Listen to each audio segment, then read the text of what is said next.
রাখে আল্লাহ মারে কে। আজকে সকাল 10টায় যখন ভূমিকম্প হয় তার 10 মিনিট আগে আমি ঘুম থেকে উঠেছি।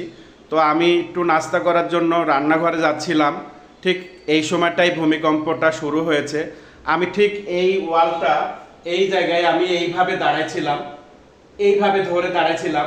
আমার মাথায় একটা জিনিস কাজ করতেছিল যে ভূমিকম্প যখন হয় তখন ভীমের তলে থাকতে হয়। তো এখানে কোনো ভীম নেই, তারপরেও আমি এখান থেকে কোনোভাবেই সরতে পারছিলাম না। আমার ফ্যামিলি বেডরুমে, আমার মেয়ে বেডরুমে, আমি ওদেরকে বলতাছিলাম যে তোমরা ভীমের তলে যাও, তোমরা ভীমের তলে যাও।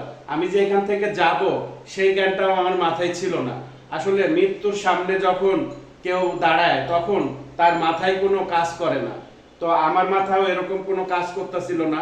আমি এখান থেকেই আল্লাহর কাছে বলছিলাম যে আল্লাহ তুমি মাফ করে দাও, আমার ফ্যামিলি এখানে আছে, আমরা এখানে, আল্লাহ আজকে মনে হয় আমরা শেষ হয়ে যাব, আল্লাহ তুমি আমাদেরকে মাফ করে দাও, আল্লাহ তুমি মাফ করে দাও।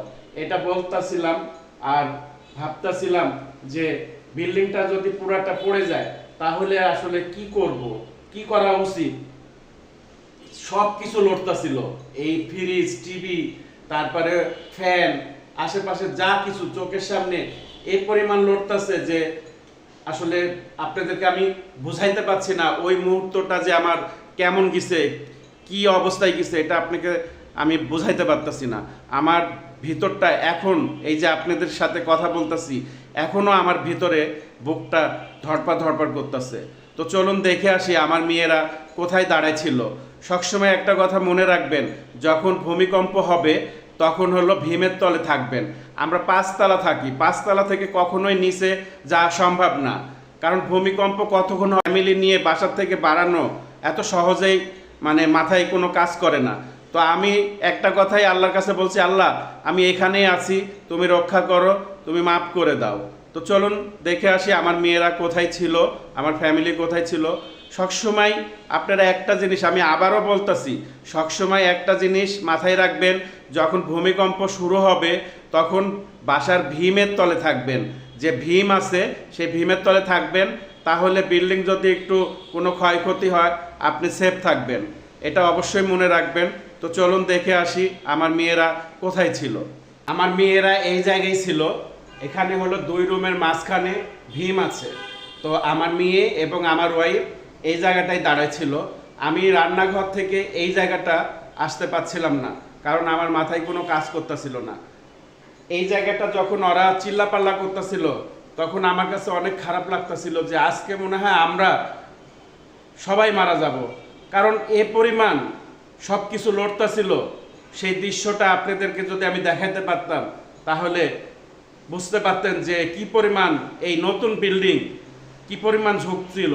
এই ঝুঁকাটা আমার চোখের সামনে এখন পর্যন্ত ভাসতেছে, আমার শরীরটা এখন পর্যন্ত ভাইব্রেশন করতেছে, সেই মনে হচ্ছে যে এখনও ভূমিকম্প হচ্ছে, এইরকম একটা ফিল আমার ভিতরে কাজ করতেছে। আমি আজকে সারা দিন খুব অস্থিরতার ভিতরে ছিলাম, খুব খারাপ লাগতেছিল যে আমরা ঢাকা শহরে থাকি, যদি মনে করেন এই আজকে যে 5 পয়েন্ট কত যেন 6 মনে হয়েছে, তো এটা যদি 8-এ বা 10-এ হতো তাহলে আমাদের ঢাকা শহরের মানুষের লাশ বাই করার মতো লোক থাকতো না, কারণ এত ঘনবসতি, এত বিল্ডিং, যে কার লাশ কে বাই করবে এটা আসলে সম্ভব হতো না। তো যাই হোক, আল্লাহ যা করে ভালোর জন্যই করে, রাখে আল্লাহ মারে কে, এটাই হলো বড় কথা।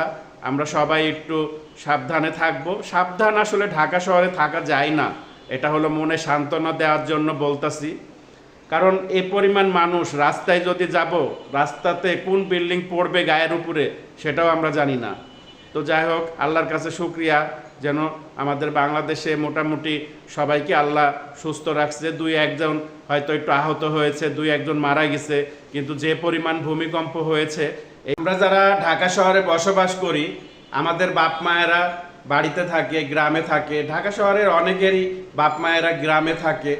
আমরা যদি এরকম ধরনের কোনো দুর্ঘটনাতে পড়ি তাহলে আমাদের লাশও পাবে না, কারণ ওখান থেকে আস্তে আস্তে আমাদের লাশের কোনো অস্তিত্ব থাকবে না।